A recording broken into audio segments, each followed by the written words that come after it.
Licence ഇല്ലാതെ അനധികൃത taxi സർവീസുകൾ നടത്തുന്നവർക്കെതിരെ കർശന നടപടിയുമായി സൗദി ജനറൽ ട്രാൻസ്പോർട്ട് വകുപ്പ്. ലൈസൻസ് ഇല്ലാതെ ടാക്സി പ്രവർത്തിക്കുന്നതും യാത്രക്കാരെ പുറത്തേക്ക് വിളിക്കുന്നതും പുതിയ നിയമപ്രകാരം ലംഘനമാണ്. 20,000 റിയാൽ പിഴയും നാടുകടത്തലും വാഹനം കണ്ടുകെട്ടലുമടക്കം കടുത്ത ശിക്ഷാ നടപടിയാണ് പുതിയ നിയമപ്രകാരം മുന്നോട്ട് വെക്കുന്നത്. എയർപോർട്ടുകൾ അടക്കമുള്ള കേന്ദ്രങ്ങളിലും നഗരങ്ങളിലും യാത്രക്കാരെ ആകർഷിക്കാൻ ഉദ്ദേശിച്ച് ചുറ്റിത്തിരിയുന്നതും അവരെ വിളിക്കുന്നതും പിന്തുടരുന്നതും യാത്രക്കാരുള്ള സ്ഥലങ്ങളിൽ ഒത്തുകൂടുന്നതും നിരോധിച്ചു.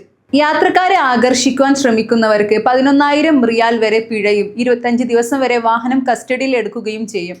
നിയമം ലംഘിച്ച് ടാക്സി സർവീസ് നടത്തി പിടിയിലാവുന്നവർക്ക് 20,000 റിയാൽ പിഴയും 60 ദിവസം വരെ വാഹനം കസ്റ്റഡിയിൽ എടുക്കുകയും ചെയ്യും. ഇവരുടെ വാഹനങ്ങൾ ലേലത്തിൽ വിൽക്കാനും നിയമം അനുവദിക്കുന്നു.